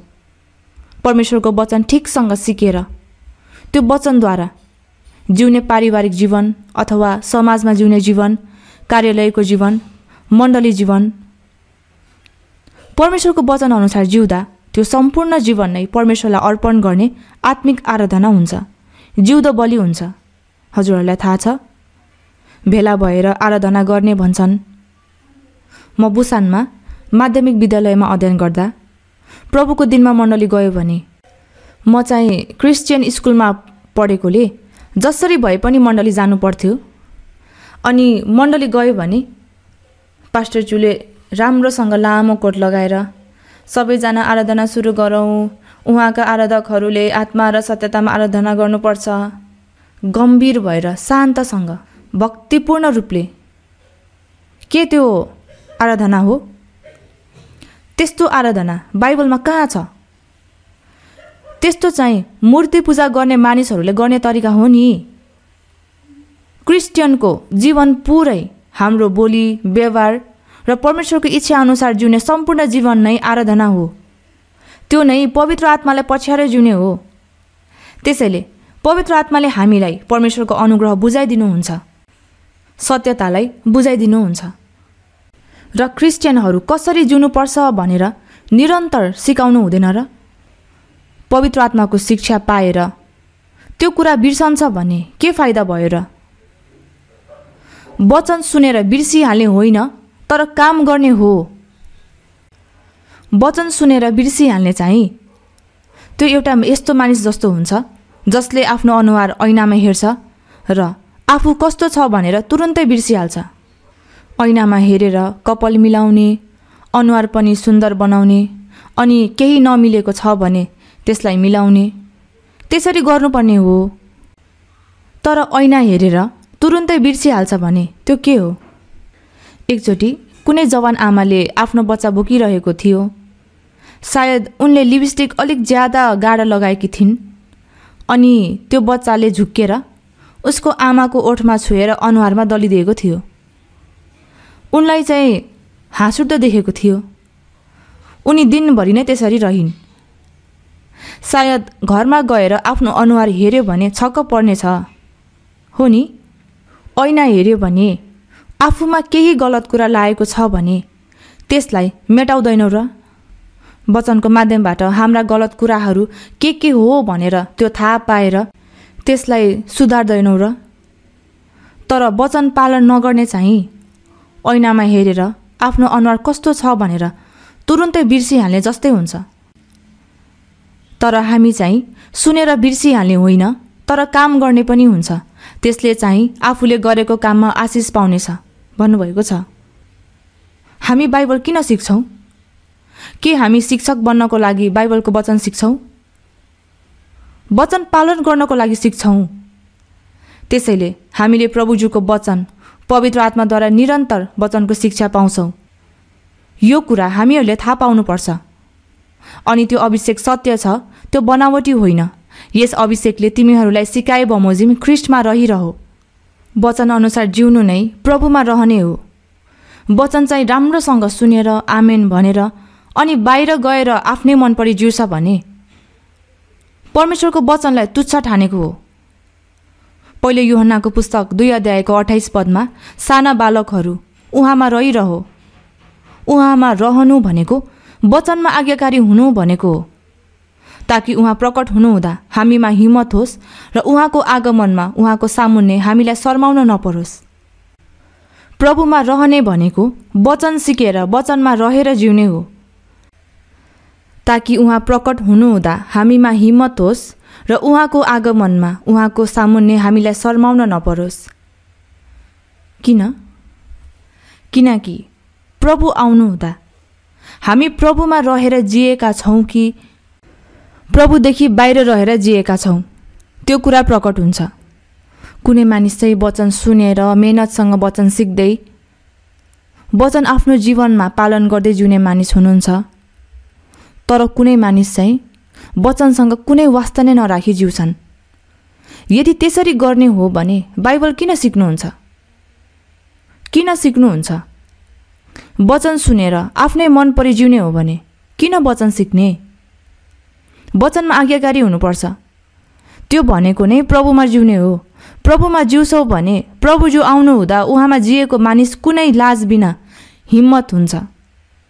तर प्रभुमा नजिउने मानिस चाहिँ लाजमा पर्छ। बाइबलको अझ एक ठाउँ हेर्नेछौँ, हितोपदेशको पुस्तक 18 अध्याय। हितोपदेशको पुस्तक 18 अध्याय। हितोपदेशको पुस्तक 18 अध्यायको 1 पद सँगै पढ्नेछौँ। अमिल्दो मानिस स्वार्थको पछि लाग्छ, त्यसले सबै उचित ठहरको खुला विरोध गर्छ। अमिल्दो मानिस, अर्को अनुवादमा जसले आफूलाई अलग पार्छ भनिएको छ। पवित्र आत्मा सँगै हुनु भएर पवित्र आत्माको शिक्षा बाहिर पवित्र आत्माको समूह अर्थात् मण्डलीबाट अलग हुने मानिस, त्यस्ता मानिसहरू छन्। आफ्नो शरीर अनुसार जिउन चाहने मानिसलाई मण्डलीमा जिउन असहज हुन्छ, गाह्रो हुन्छ। त्यसैले बिस्तारै बिस्तारै मण्डलीदेखि टाढा हुन्छ। अनि कुनै मानिस चाहिँ त्यो मानिसलाई बिर्सन लागेको हुन्छ, तर फेरि देखा पर्छ। अनि केही समय मण्डली आउँछ, त्यसपछि फेरि टाढा हुन्छ। अनौठो छ। आजकल चाहिँ त्यस्तो धेरै छैन, पहिला चाहिँ त्यस्तो मानिसहरू धेरै थियो। अमिल्दो मानिस स्वार्थको पछि लाग्छ। यो अमिल्दो मानिस, समूहबाट अलग हुने मानिस, आफ्नो स्वार्थको पछि लाग्ने मानिस हो। त्यसले सबै उचित ठहरको खुला विरोध गर्छ। पवित्र आत्माले सिकाएको सबै साँचो ज्ञानलाई अस्वीकार गर्छ। मण्डलीबाट अलग भएर ठिकसँग सिक्न सक्दैन। पवित्र आत्माको शिक्षा चाहिँ मण्डलीमा छ। हामीले समूहलाई छोडेको चाहिँ प्रभुज्यूलाई छोडेको हो। हजुरहरूलाई थाहा छ? उत्पत्तिको पुस्तक 13 अध्यायमा हेऱ्यो भने अब्राहमले परमेश्वरको वचन सुनेर कल्दीहरूको उरदेखि निस्केर इजरायलको भूमितिर जाँदा भतिजा लोत पनि सँगै पछ्याएर आएको थियो। उत्पत्तिको पुस्तक 13 अध्यायमा हेऱ्यो भने त्यति बेलाको समयमा आफ्नो जीविका चलाउने तरिका चाहिँ भेडा बाख्रा वा गाई गोरुहरू यसरी पशुपालन गरेर जीविका चलाउँथे। तर अब्राहमको गोठाला र लोतको गोठालाहरू चाहिँ त्यो पशुहरूको सङ्ख्या धेरै भएकोले राम्रो जमिनको लागि झगडा गरेका थिए। त्यसैले अब्राहमले लोतलाई बोलाएर भने, तिम्रो र मेरो बिचमा र तिम्रा र मेरा गोठालाहरूका बिचमा झगडा नहोस्, किनकि हामी त नातेदार हौँ। त्यसैले तिमी मबाट अलग हौ। तिमी देब्रेतिर गयो भने म दाहिनेतिर जानेछु, अथवा तिमी दाहिनेतिर गयो भने म देब्रेतिर जानेछु। तिमी पहिले रोज। त्यसो भए लोतले के भन्नु पर्थ्यो? काका, मैले तपाईँलाई पछ्याएको कारण चाहिँ परमेश्वरको कारणले हो। काकाले परमेश्वरलाई पछ्याएर आएकोले म पनि सँगै आएको हो। तर अब मैले काकालाई छोड्ने भनेर त्यो गोठालाहरूलाई हप्काउनु पर्थ्यो। काकालाई छोडेको नै परमेश्वरलाई छोडेको हो। मैले काकालाई छोडेर राम्रोसँग जिउन सक्छु होला, यसरी लोतले भन्नुपर्ने थियो। तर लोतले यही समय हो, हुन्छ त्यसो भए म पहिला रोज्छु। अनि उनले आफ्नो आँखा उठाएर हेर्दा सदोम र गमोरालाई अदनको बगैँचा जस्तै पानी पनि प्रशस्तै भएको त्यसरी राम्रो देख्यो। परमेश्वरले सदोम र गमोरालाई नाश गर्नुभन्दा अघिको घटना भएको कारणले त्यो राम्रो देखिएको थियो। काका, त्यसो भए म त्यो ठाउँ रोज्नेछु भनेर अब्राहमबाट अलग भयो। त्यसपछि के भयो भनेर हजुरहरूलाई थाहा छ नि? सदोम र गमोरा चाहिँ पापले भरिएको ठाउँ थियो। परमेश्वरले सदोम र गमोरा, अदमा, सबोइम यी 4 सहरलाई आगो र गन्धकले नाश गर्नुभयो। तब अब्राहमले भतिजा लोतको लागि अन्तस्करणदेखि प्रार्थना गरेको कारणले लोतको जीवन बाँचेको थियो। तर लोतको श्रीमती पछाडि फर्केर नहेर्नु भनेको थियो, तर पछाडितिर फर्केर हेर्दा नुनको थामो भइन्। त्यसैले पहिलो कोरिन्थीको पुस्तक 3 अध्यायमा हेऱ्यो भने त्यो आफै चाहिँ आगोबाट उम्केझै बाँच्नेछ। एक रातमा आगो लागेर सबै थोक जलेर एकजना धनी मानिस बल्ल तल आफ्नो प्राण बचाउन सकेको मानिस थियो। बुसानमा मैले त्यस्तो घटना देखेको छु। धनी होस् या गरिब, जब त्यहाँ आगो हुन्छ आफूसँग भएको सबै कुरा आगोमा जलेर अब आफ्नो प्राण मात्र बाँकी हुन्छ। शरीर अनुसार जिउने मानिसहरू चाहिँ पहिलो कोरिन्थीमा हेऱ्यो भने आफै चाहिँ आगोबाट उम्केझै बाँच्नेछ। उद्धार चाहिँ पाएको छ, तर शर्मको उद्धार। आफूसँग केही पनि हुँदैन प्रभुज्यू आउनु हुँदा। यो सारा संसार आगोले जलाइन्छ। हजुरहरू, यो संसार आगोले जलाइदा सबै जलेर नष्ट हुने कुराहरूको लागि जिउँदै हुनुहुन्छ कि संसार आगोले जलाइदा पनि नष्ट भएर नजाने अनन्तको र महिमित कुराको लागि जिउँदै हुनुहुन्छ? हामी संसारमा जिउँदै स्वर्गको लागि जिउँछौँ, समयको परिधिमा रहँदै अनन्तको लागि जिउँछौँ। दृश्य संसारमा जिउँदै अदृश्य महिमित राज्यको लागि जिउँछौँ। तर आँखाले देखिने कुरालाई मात्र पछ्याएर जिउँछौँ भने संसार आगोले जलाइदा सबै जलेर जान्छ। नयाँ गरी जन्मेको मानिस नष्ट नभए तापनि आगोबाट उम्के झै बाँच्ने, त्यस्तो लाजमर्दो उद्धार पनि हुन सक्छ। त्यसैले प्रभुमा जिउने जीवन के हो भनेर हामीले निरन्तर सिकिरहेकोले हामी सधैँ प्रभुमा जिउने जीवन जिउनुपर्छ। प्रार्थना गर्नेछौँ। दयालु हाम्रो परमेश्वर पिताज्यू, प्रभुज्यूको बहुमूल्य रगतले हामीलाई उद्धार गरिदिनु भएर बाँकी जीवन प्रभुज्यू सँगै हुनु भएर परमेश्वरको पवित्र इच्छा र महिमाको लागि, प्रभुज्यूको सुसमाचारको लागि प्रभुज्यूको शरीर भएको मण्डलीमा पवित्र आत्माको शिक्षा र दोहोराइ पाउँदै जिउन सक्ने गरी सहायता गरिदिनु भएकोमा धन्यवाद दिन्छौँ। हाम्रा दाजुभाइ दिदीबहिनीहरूसँग वचन र पवित्र आत्माद्वारा सँगै हुनुहोस्। यो पवित्र समूहमा प्रभुज्यू सँगै हुनु भएर हाम्रो माझमा काम गर्नुहुँदा हाम्रो विश्वास बढेर परमेश्वरको इच्छा र महिमाको लागि जिउन सक्ने गरी हामीलाई शासन गरिदिनु भएर डोर्याइदिनुहोस्। प्रभुज्यूले हामीलाई दिनुभएको साँचो शान्ति र प्रभुज्यूको सत्यतामा हाम्रो बाँकी जीवन ठिकसँग जिउन सक्नको लागि प्रभुज्यूले शासन गरिदिनु भएर डोर्याइदिनुहोस्। हाम्रो प्रभु येशू ख्रीष्टको नाउँमा प्रार्थना चढाउँदछौँ। आमेन।